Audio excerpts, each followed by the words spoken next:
C'est une mélodie plus ou moins puissante, aux notes parfois recherchées, mais insupportables pour l'entourage. Le ronflement. 3 Français sur 10 ronflent. Et chez vous? Oui, il m'arrive de ronfler et parfois ça me réveille. Dans ma famille, mon père ronfle un peu. Mon voisin du dessous que j'entends ronfler. Donc oui, il ronfle vraiment très très fort. On dirait un animal. Damien a 32 ans et lui aussi, toutes les nuits, il fait trembler les murs. C'est plus ma copine qui est gênée de mes ronflements, puisque moi je les entends pas, c'est elle qui les subit. Et je l'ai vue se lever en pleine nuit parce qu'elle pouvait plus dormir. Ses répercussions sur ses proches l'ont poussé à consulter. Son médecin lui a prescrit un examen. Dans cette petite trousse, des capteurs à mettre au bout du doigt, autour du thorax et dans les narines qui vont enregistrer ses ronflements. Il n'y a plus qu'à faire un gros dodo. Bonne nuit. Le lendemain, c'est l'heure du verdict. Damien a rendez-vous avec Liat Guetta, médecin du sommeil et pneumologue. Bonjour Damien. Oh, ça va? Oui, venez vous en prie. D'abord, regardons les phases durant lesquelles il a ronflé. Donc là, on voit que vous avez ronflé de 23h30 à peu près jusqu'à minuit, puis de 3h15 jusqu'à à peu près 4h moins le quart. Et maintenant, intéressons-nous au volume sonore. Alors, vous pouvez mettre le casque. Damien va découvrir le bruit qu'il fait quand il ronfle. Voilà. Ah oui, je fais du bruit. D'accord. On dirait que je râle même. Oui, du coup, je me projette dans la position de celle qui dort à côté de moi. Elle a de la patience.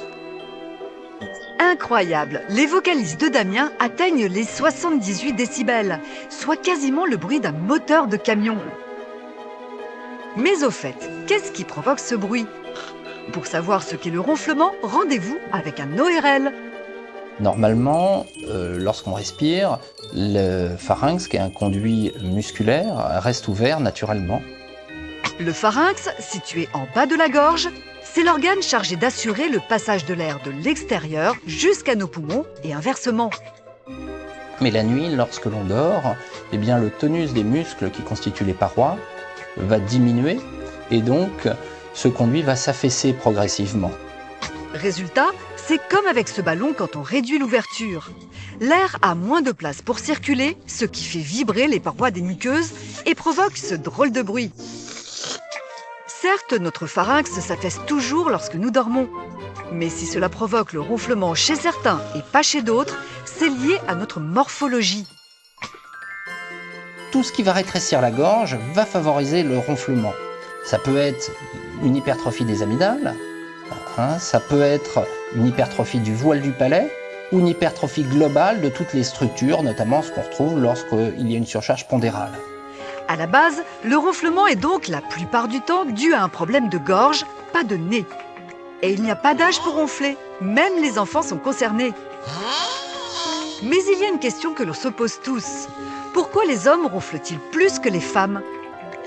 Parce que les femmes sont protégées par des hormones féminines qui favorisent une meilleure contraction des muscles pendant leur sommeil, des muscles de la gorge, et donc les femmes sont protégées jusqu'à la ménopause. Alors que faire en cas de vacarme nocturne intempestif?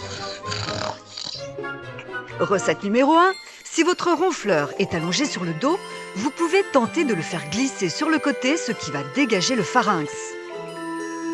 Recette numéro 2, appliquez quelques conseils d'hygiène de vie. Manger léger le soir. Toujours privilégier au moins 2 ou 3 heures entre le moment où on dîne et le moment où on va au lit pour éviter l'acidité qui va remonter de l'estomac et donc aggraver les ronflements. Éviter l'alcool le soir, éviter le tabac de façon globale. Recette numéro 3, sortir l'artillerie lourde, comme les sprays et pastilles anti-ronflement à base d'huiles essentielles. Mais est-ce que ça marche? Il n'y a pas de principe actif qui permet de retendre les muscles pendant le sommeil. Donc aujourd'hui, on pense que c'est plus du domaine du placebo. Aujourd'hui, de plus en plus de médecins prescrivent ce petit appareil, une orthèse qui permet d'avancer la mâchoire du bas la nuit pour dégager les voies respiratoires. Une solution qui fonctionne dans 2/3 des cas. C'est assez rassurant. Il faut juste une orthèse. Il faut une orthèse, ouais. Et ma concubine dormira mieux. Il y aura plus de ronflement, quoi. Donc oui, vous allez pouvoir redormir ensemble. Ah, oui, voilà, c'était ça. Attention, parfois le ronflement peut cacher une pathologie, l'apnée du sommeil. C'est ce que révèle aussi l'examen de Damien. Vous faites, là sur les résultats, 7,4 apnées par heure. Environ 7 fois par heure, il a arrêté de respirer, et ce pendant une dizaine de secondes à chaque fois. Comment est-ce possible ? Parfois, quand on ronfle, le rétrécissement au niveau de la base de la gorge est tellement important que quand on va inspirer de l'air, il va avoir un effet ventoux, ce qui fait que ces deux parois vont se coller sur elles-mêmes et l'air va bloquer et ne va plus passer. Bien sûr, le dormeur se réveille toujours pour reprendre son souffle. Et le lendemain, il n'a aucun souvenir de ces micro-réveils. Mais ce n'est pas sans conséquence. Plusieurs fois par heure, le sommeil est fragmenté, c'est-à-dire qu'il est entrecoupé par des éveils, et donc la personne ne peut plus rentrer dans un sommeil réparateur, ce qu'on appelle le sommeil profond. Quelqu'un qui fait de l'apnée peut vous dire « je dors 8 heures par nuit et le matin je me réveille et j'ai l'impression de ne pas avoir dormi ». Lorsque cette apnée est sévère, la solution c'est cette machine qui envoie de l'air dans la gorge pendant la nuit pour dégager les voies respiratoires. Vous savez maintenant qu'il y a des moyens pour retrouver la paix dans votre ménage et un bon sommeil. Mais parfois, nos nuits peuvent être troublées par un autre bruit effrayant, les dents qui grincent. Une personne sur 10 est sujette à ce qu'on nomme le bruxisme. C'est le cas de Naël, 10 ans. Il a rendez-vous avec une spécialiste et pour la première fois, sa maman l'a filmé dans son sommeil. Tenez, je vous montre. Regardez bien, c'est très étonnant.